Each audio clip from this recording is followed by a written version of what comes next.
नमस्कार, जेके प्राइम में आपका स्वागत है। मैं हूं विनोद कुमार। दर्शकों, सुरक्षा बलों को एक बड़ी कामयाबी मिली है। पुलवामा के हाजिन गांव में 5 आतंकवादियों को ढेर कर दिया गया, लेकिन इस संघर्ष में एक जवान भी शहीद हो गया है।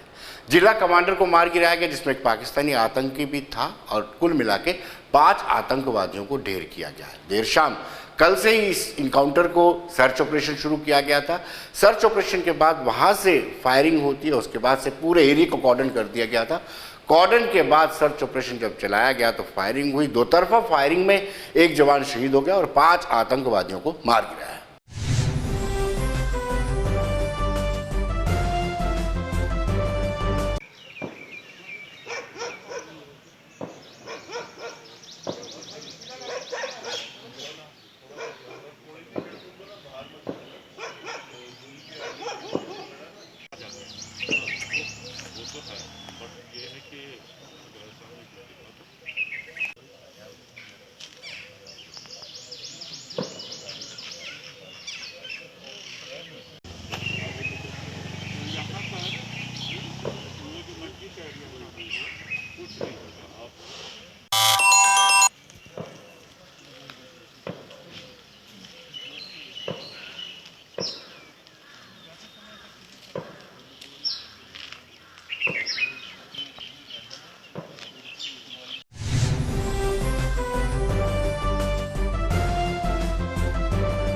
तो दर्शकों, इस वक्त हमारे साथ सीधे हमारे संवाददाता फिदा हुसैन जुड़ चुका है। फिदा, क्या इनकाउंटर कॉल ऑफ कर दिया गया है या सर्च ऑपरेशन चल रहा है? देखिए विनोद, सबसे पहले मैं आपको बता दूं कि अगर हम दक्षिण कश्मीर के पुलवामा मुठभेड़ की बात करेंगे, जो कल रात को शुरू हुआ था, वो खत्म हो चुका है। और इस मुठभेड़ में जहां सेना का एक जवान जो है उन्होंने वीर गति पाई है, वही 5 मिलिटेंट भी इसमें हलाक हुए हैं, जो पुलिस के खुद इंस्पेक्टर जनरल ऑफ पुलिस ने बताया, जिसमें एक टॉप कमांडर भी शामिल थे। साथ ही साथ उसमें एक विदेशी मिलिटेंट भी शामिल था। लेकिन इस ऑपरेशन के हवाले से मैं आपको बता दूं कि रात के 12 से 12:30 के आसपास ये ऑपरेशन जो है शुरू हुआ है। पहले सिक्योरिटी फोर्सेस को खबर मिली कि इलाके में कुछ मिलिटेंट मौजूद है। उसके बाद जब सिक्योरिटी फोर्सेस उस इलाके में पहुंची है तो वहां पर जो ही तलाशी अभियान सिक्योरिटी फोर्सेस ने चलाया, तो उसके फौरन बाद जहां पर मिलिटेंट मौजूद थे उन्होंने सिक्योरिटी फोर्सेस पर फायर खोला। उसके बाद दोनों तरफ से गोली की आवाज जो है वो रात भर वक्फे के बाद सुनाई दी गई, क्योंकि रात का वक्त और रात के वक्त ऑपरेशन जहाँ कहीं पर भी होता है, सिक्योरिटी फोर्सेस उसको होल्ड पे रखती है। और वैसा ही यहाँ पर भी देखने को मिला, और चारों ओर से वहाँ पे लाइटें लगाई गई है। और जितने भी वहाँ पर उस इलाके के मिलाने वाले जितने भी रास्ते हैं, वहाँ पर इजाफी सिक्योरिटी फोर्सेस को पहले ही लगा दिया गया था। सुबह की किरण पड़ते ही वहाँ पर ऑपरेशन दोबारा शुरू हुआ। और पहले में ये बताया जाता था कि एक मिलिटेंट जो है वो हलाक हुआ, लेकिन उसके बाद जब हमने भी पुलिस लाइन के साथ बात की तो उन्होंने कहा कि अभी इस ऑपरेशन में और समय लग सकता है। ऑपरेशन तकरीबन 3 से 3:30 बजे के आसपास जो है वो समाप्त हुआ है। उस ऑपरेशन में 5 मिलिटेंट जो है उनकी शव भी बरामद किए गया है। इस तरह से अगर देखा जाए तो दक्षिण कश्मीर में कल जिस तरह से कुलगाम मुठभेड़ हुई थी, उसके बाद उससे पहले शोपियान में मुठभेड़ हुई थी, और अब पुलवामा में मुठभेड़ हुई है, जहाँ पर 5 मिलिटेंट हलाक हुए हैं। विनोद, क्या फिदा आपको लोकल रिक्रूटमेंट की खबर मिल रही है? क्या नए लड़के गन उठा रहे हैं, ज्वाइन कर रहे हैं? देखिए विनोद, अगर हम इसकी बात करेंगे कि क्या जो युवा पीढ़ी है क्या वो मिलिटेंट संगठनों में शामिल होते हैं, अगर हम देखते रहते हैं कि सिक्योरिटी फोर्सेस जहाँ कहीं पर भी कॉर्डर सर्च ऑपरेशन चलाती है, जब वहाँ पर लगता है उनको कि वहाँ पर कुछ मिलिटेंट मौजूद होते हैं, तो सिक्योरिटी फोर्सेस जो है कहीं ना कहीं पर समय देती है कि आप आत्मसमर्पण कीजिए, हम आपको मौका दे रहे हैं। और बहुत सारी जगहों पे हमने देखा कि जिस तरह से सोशल मीडिया पर, और शोपियान की हाल ही में जिक्र है कि जहाँ पर जो खुद जो इंडियन आर्मी के ऑफिसर्स या जम्मू कश्मीर पुलिस के जो अधिकारी है, वो खुद वहाँ पर लाउड स्पीकर पर उनको कहते हुए नजर आ रहे हैं कि आप आत्मसमर्पण कर लीजिए। लेकिन बहुत सारी जगहों पर ऐसा भी देखने को मिला, और बहुत सारी जगहों पर कभी सिक्योरिटी फोर्सेस की बात न मानते हुए वहाँ पर आमना सामना भी होता है। लेकिन इस तरह से अगर देखा जाए तो दक्षिण कश्मीर में कहीं न कहीं तक पिछले कई दिनों से ऑपरेशन जो है वो जारी है। विनोद, बहुत बहुत शुक्रिया फिदा।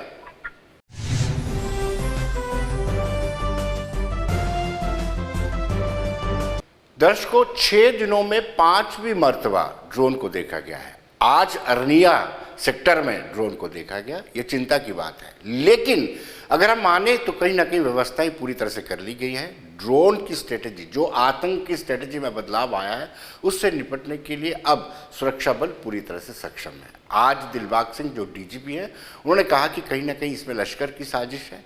सूत्रों की माने तो सूत्र भी ये कह रहे हैं कि ये साजिश पाकिस्तान में रची गई है और इसकी जानकारी पाकिस्तान के आर्मी चीफ और आईएसआई चीफ को भी है और ये एक कारण है। लेकिन दिलबाग सिंह जो डीजीपी है, उन्होंने कहा कि ये ऑपरेट पाकिस्तान से किए जा रहे हैं या यहाँ से किए जा रहे हैं, ये जांच हो रही है। जांच होने के बाद स्थितियाँ स्पष्ट हो जाए।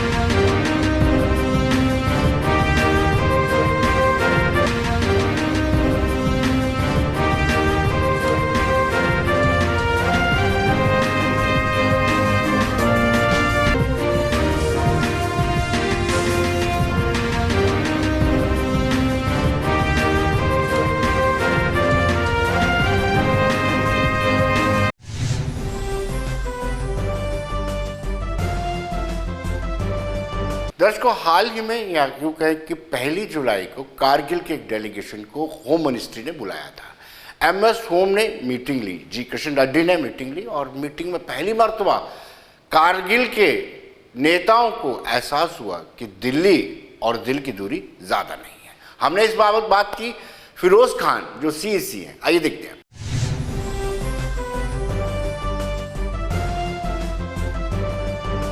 दर्शकों, आज के हमारे खास मेहमान हैं Firoz Khan, CAC Kargil, hill council Kargil.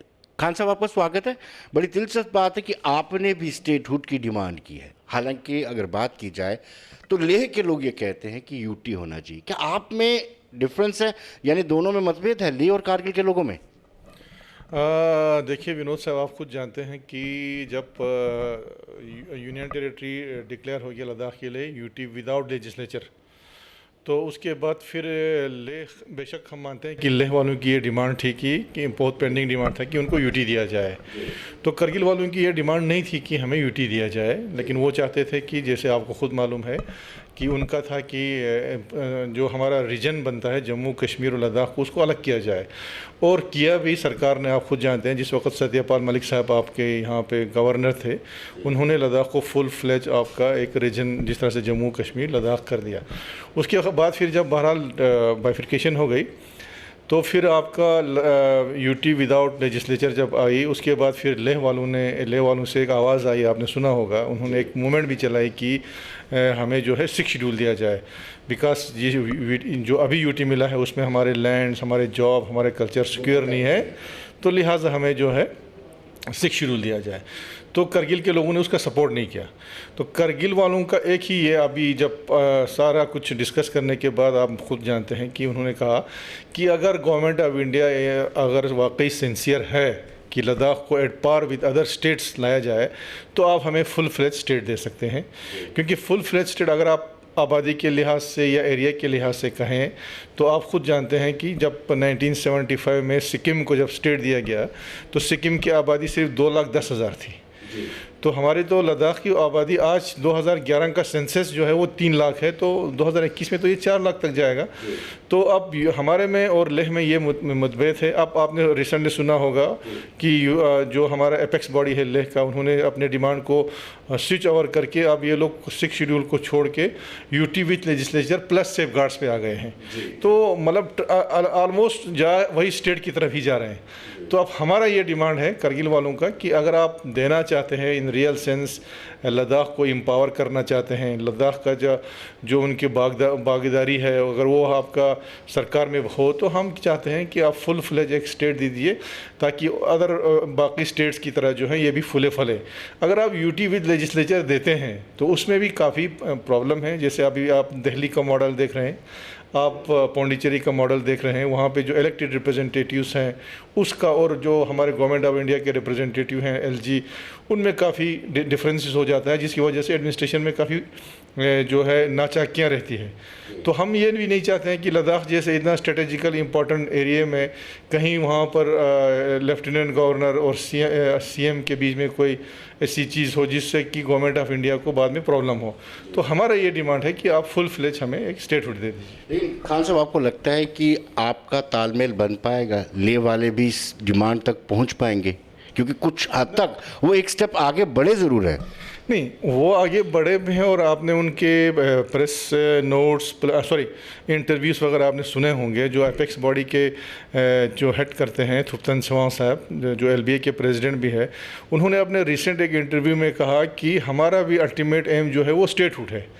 तो लिहाजा अभी जो है पहले ही हम शुरुआत ये कर रहे हैं कि लद्दाख को यूटी विद लेजिस्लेचर और सेफगार्ड्स मिले, तो अल्टीमेट एम जो है उनका भी स्टेटहुड है। क्योंकि वो भी जानते हैं कि अगर आपको रियल सेंस में लोगों को, लोकल्स को एम्पावर करना है तो अल्टीमेट सोल्यूशन जो है वो ओनली स्टेटहुड है। तो मुझे लगता है कि शायद हम कहीं ना कहीं उतर पाएंगे इस डिमांड को लेके, दोनों मिलके। खान साहब, जिस तरीके से जम्मू बनाम कश्मीर है, वैसे ही कारगिल बनाम लेह है, इसको कैसे बराबर किया जा सकता है कि दोनों में समन्वय और तालमेल बने? क्योंकि दोनों यूनाइट होंगे तभी आगे बढ़ सकते हैं और किसी भी डिमांड को आप मनवा सकते हैं। बिल्कुल जनाब, वो आपकी बात बिल्कुल दुरुस्त है। जब तक दोनों मिल के आगे नहीं बढ़ेंगे, आपका इसमें हमारे जो भी डिमांड्स हैं उसमें आज तक रहा है इश्यूज़। इसमें एक कारण हमने जब कल आपके ऑनरेबल एमओएस साहब से जब हमारी डिस्कशन हुई, उसमें भी ये बात एक निकल के आई कि हमारा जो लेह और कारगिल का तनाव हमेशा तब होता है जब हमारे पार्लियामेंट्री इलेक्शंस हो जाते हैं। उसका कारण ये है कि पूरे लद्दाख में हमारे पास एक पार्लियामेंट्री सीट है, तो उसको लेके लेह वाले अपना एक एजेंडा फिक्स करते हैं। करगिल वाले सोचते हैं कि जो हमारे हिंदुस्तान का जो सबसे बड़ा जो पार्लियामेंट है उसमें हमारे रिप्रेजेंटेटिव जाएं। लेह वाले सोचते हैं हमारे उसमें क्या होता है, आपका जितना हम 5 साल 4 साल मेहनत करते हैं, 5-6 सालों सारा पानी में चला जाता है। तो हमारी एक रिक्वेस्ट हमने उनसे की कि कम से कम यहाँ पर 2 पार्लियामेंट्री सीट्स आप हमें दे दीजिए। तो इसी तरह अभी भी है, आपकी बात दुरुस्त है कि वो जो है स्टेट, अभी यूटी विद लेजिस्लेचर हम जो है स्टेटहुड की बात कर रहे हैं। तो अभी इंशाल्लाह हमें उम्मीद है कि यहाँ से जाते ही करगिल डेमोक्रेटिक अलायंस को एपेक्स का इनविटेशन आया है फॉर डिस्कशन के लिए। तो अभी सडनली जब दिल्ली के विज़िट हुआ तो हमने उसको पोस्टपोन किया है। अभी इमीडिएटली यहाँ से जाने के बाद हमारा उनके साथ बातचीत होगी। वो शायद अपना यूटी विद लेजिस्लेचर का जो मॉडल है उस पर वो प्रेजेंटेशन भी दे देंगे। हम अपना पक्ष रखेंगे और 1-2 टॉक्स करके कोशिश करेंगे कि हम दोनों मिलकर एक जगह पर उतरे, ताकि जो हमारे डिमांड्स हैं वो फर्दर गवर्नमेंट ऑफ इंडिया के सामने फोर्सफुली दोनों मिलकर रख सके। खान साहब, इससे पहले कभी इतनी रिस्पेक्ट कारगिल के लोगों को मिली कि एमओएस होम ने बुलाया आपको और 2.5 घंटे, आप खुद ही कह रहे थे 2.5 घंटे तक आप सारे के सारे मेंबर्स को पूरा मौका दिया गया? क्या आपको लगता है कि दिल से दिल की दूरी थोड़ी कम हुई है इस मीटिंग के साथ? जी, मैं कहता हूँ कि बहुत हद तक कम हो गई है दूरी जो है आपस में, आपका दिल्ली से लेके या कारगिल का। क्योंकि कारगिल के जो रिप्रेजेंटेटिव्स हुए उनको ऐसा मौका जो है दिल्ली बुला के 2.5 घंटे तक उनकी जो ग्रीवेंसेस हैं उनको सुनना मुझे नहीं लगता है कि इससे पहले हुआ है।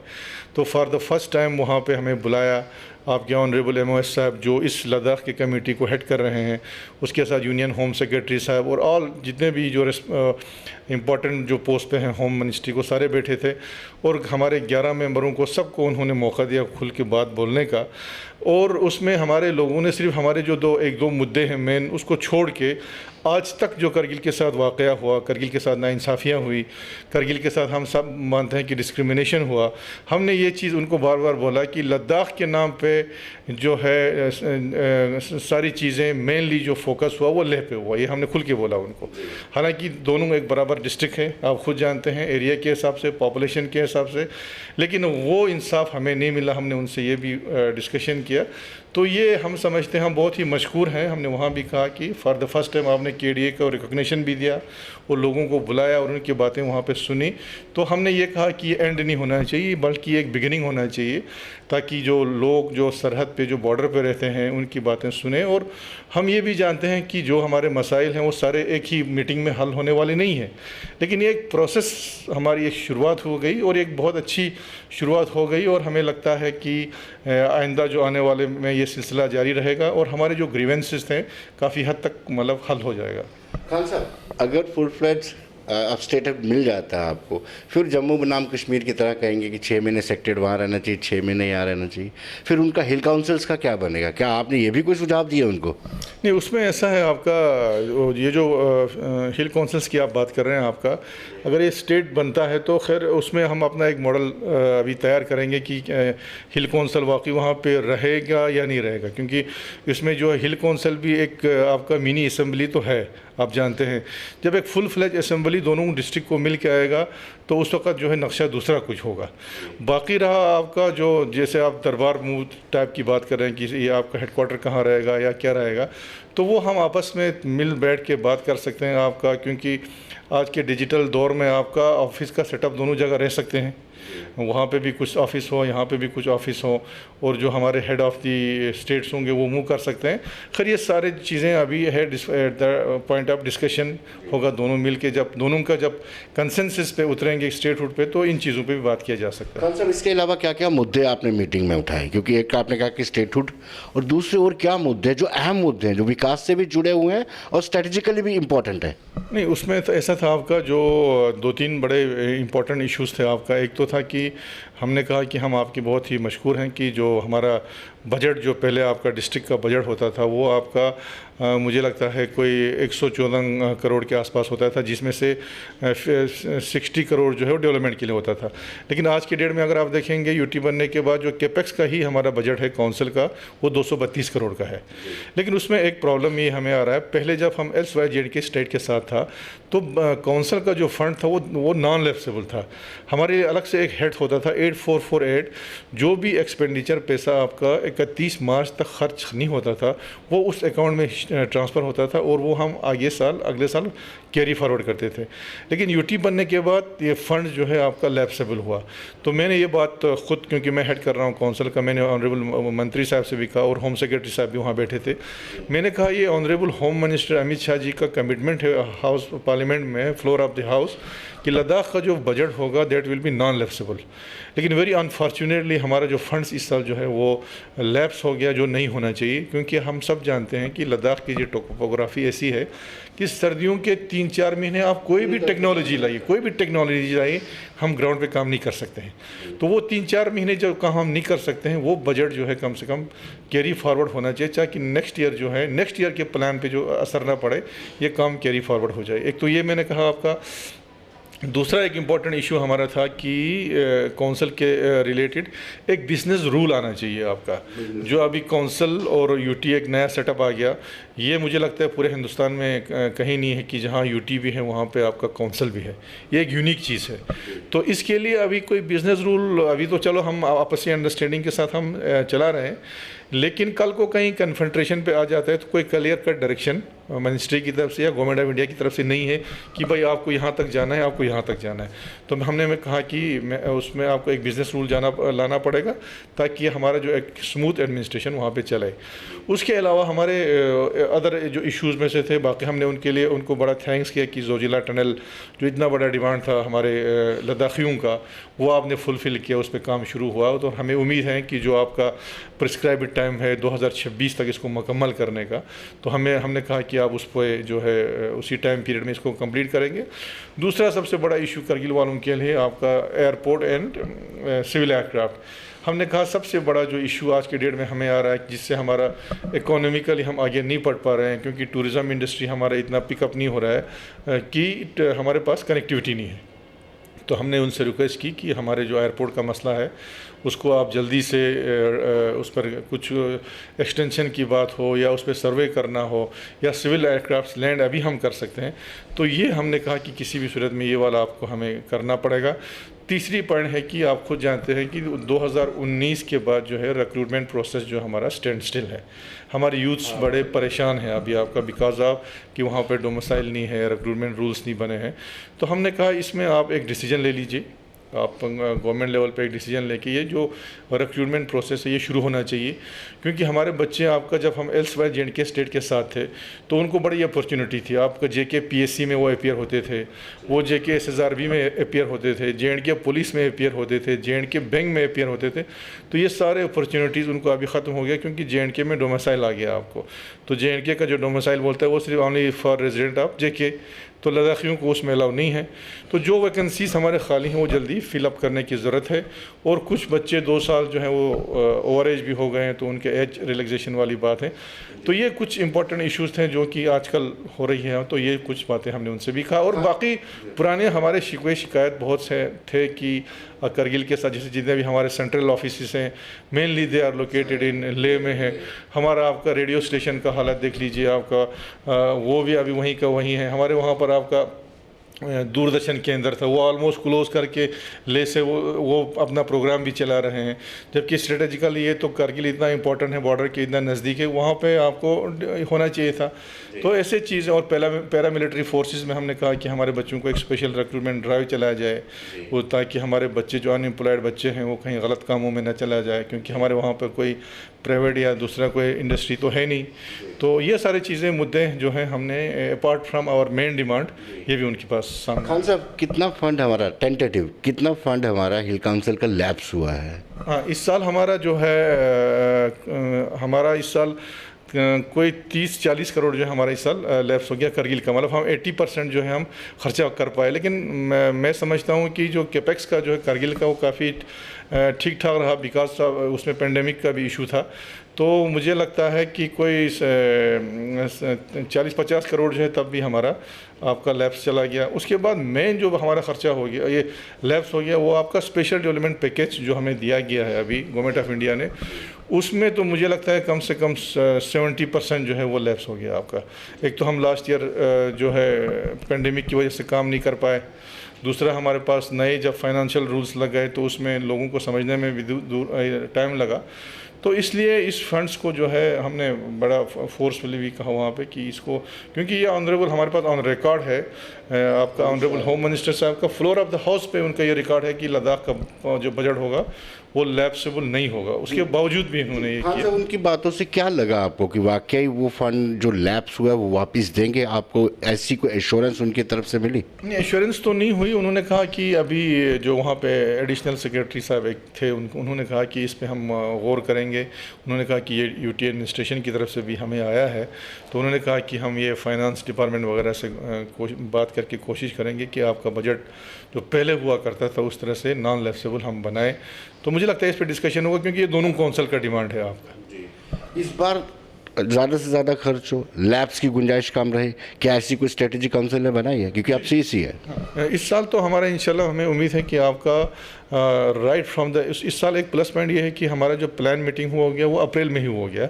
अप्रैल में हो के जल्दी इस साल हमें अप्रूवल भी मिला, और मेजर ऑफ द वर्क्स जो हैं वो आपका कॉन्ट्रैक्ट भी हो गया, अलॉट भी हो गया। और प्लस पॉइंट ये है कि इस साल हमारे वहाँ पर जो लेबर फोर्स आती है बाहर से वो भी काफ़ी आया है, तो काम जो है काफ़ी स्पीड पे आपका चल रहा है। तो इंशाल्लाह हमारा एक्सपेंडिचर जो है वो काफ़ी अच्छा होगा। हमने बोला भी है इनको कि हम कोशिश करेंगे कि इसको बढ़ाएं।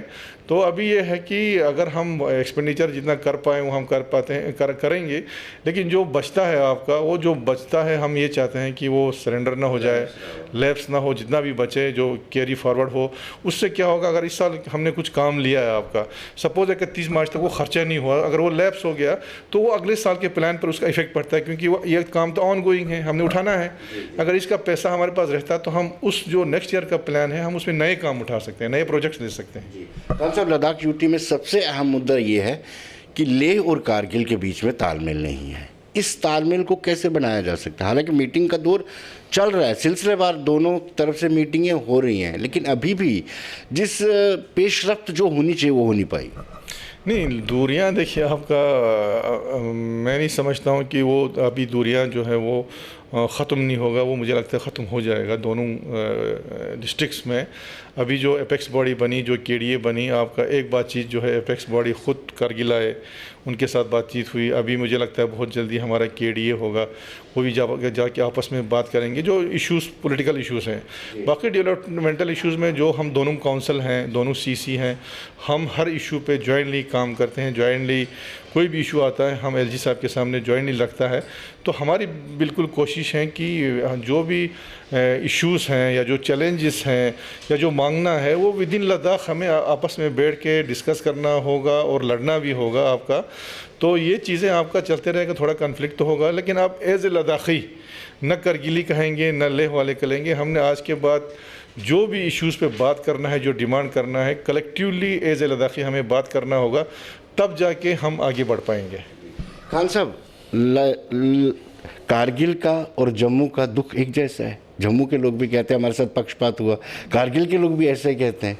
देखिए, मैं आपको एक चीज़ क्लियरली कहूँगा विनोद साहब, जो अभी यूटी बनने के बाद या उससे पहले, आप खुद जानते हैं, उससे पहले मैं असेंबली में भी था, तो हम जब भी असेंबली चलता था वहाँ पे यही ग्रीवेंसेस होता था कि जम्मू वालों का हमारे साथ डिस्क्रिमिनेशन हो गया, बजट सारा वहाँ चला गया, तो ये सारे चीज़ें, और हम हाँ उधर चले गए। मेजर लोगों का फोकस, चाहे वो गवर्नमेंट ऑफ इंडिया का हो या स्टेट गवर्नमेंट का होगा, वो कश्मीर की तरह रहता है। उसी तरह सेम इशू है जो हमारा करगिल वालों के साथ है।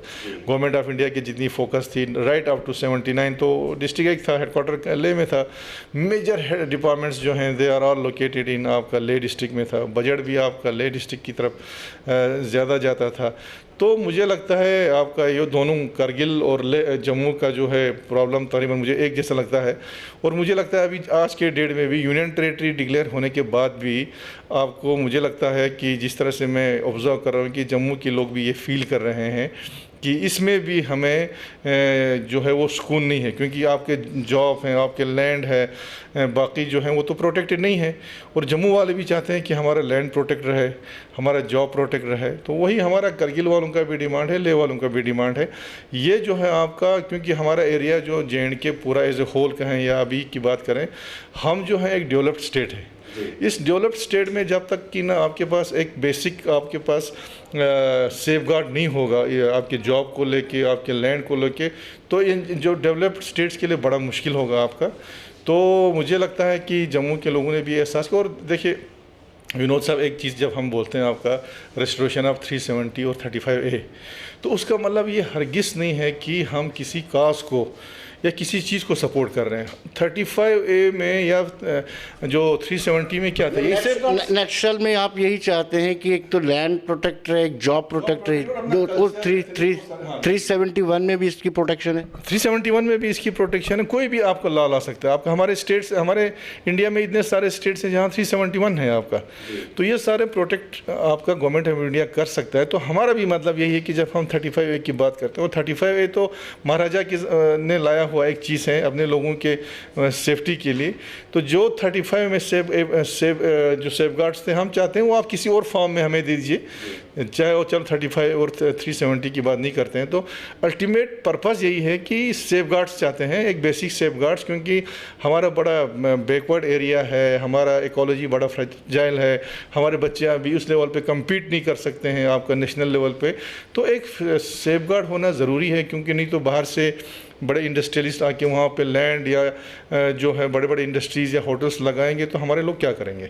तो एक, क्योंकि ये at par with other states नहीं है, तो जब तक ये at par with other states नहीं आता है, तो उसमें जॉब रिजर्वेशन, लैंड प्रोटेक्शन, अपना इकोलॉजी है, हमारे इन आपके मिनरल्स हैं, दैट शुड बी प्रोटेक्टेड। हमारा मतलब वही है आपका। जी, मुलाकात के बाद क्या क्रक्स निकाला आपने, या फिर क्या MOS होम ने आपको एश्योर किया? देखिए, मुलाकात के बाद जब उन्होंने कंक्लूडिंग स्पीच की आपका MOS होम साहब ने, उन्होंने कहा कि हमने बड़े प्यार से आप लोगों की बातें सुनी और कहा कि बहुत सारे ऐसे चीज़ यहाँ पे हमें निकल के आए जो हमें भी मालूम नहीं था आपका। तो उन्होंने कहा कि ये आप बिल्कुल ना समझें कि आप करगिल को हम कुछ और अलग से ट्रीट करते हैं, ये बिल्कुल नहीं है। बोला ये हम, मुझे आपका ऑनरेबल MOS और ऑनरेबल होम मिनिस्टर और PM साहब ने मुझे ये मैंडेट दिया है कि मैं लद्दाख के कमेटी का मैं हेड कर रहा हूँ। तो उन्होंने कहा कि ये एक बिगिनिंग है, ये एक प्रोसेस शुरू हुआ है। उन्होंने कहा कि हम बहुत जल्दी एक कमेटी कॉन्स्टिट्यूट करेंगे जिसका हेड वो करेंगे। और उन्होंने ये भी कहा कि 1 रिप्रेजेंटेटिव जो होगा वो होम मिनिस्ट्री से होगा, एक रिप्रेजेंटेटिव जो उन्होंने कहा वो आपका UT एडमिनिस्ट्रेशन से होगा, दोनों CECs और MP साहब उस कमेटी में होंगे, प्लस एपेक्स बॉडी और KDA में से मिनिमम 2 एंड मैक्सिमम 4 लोग जो हैं उस कमेटी में रहेंगे, जो इस प्रोसेस को आगे जो है बढ़ाएगी, बातचीत के सिलसिले को। और उस पर जो हमारे मुद्दे हैं, जैसे UT विद लेजिस्लेचर हो या स्टेट हुड हो, वो तो रहेगा। उसके अलावा जो ग्रीवेंसेस हमने शो किया है, बोला उन पे भी हम साइड बाय साइड काम करेंगे। तो हमें काफ़ी जो है हमारी जो टीम थी उसको काफ़ी मुतमईन हुआ कि एक शुरुआत थी। और उन्होंने ये कहा कि इस सारे प्रोसेस का जो है आप भी हिस्सेदार रहेंगे, तो उससे हमारे लोगों को काफ़ी इत्मीनान। खान साहब, आप हमारे कार्यक्रम में आपका बहुत बहुत शुक्रिया। थैंक यू विनोद साहब, बहुत बहुत शुक्रिया सर।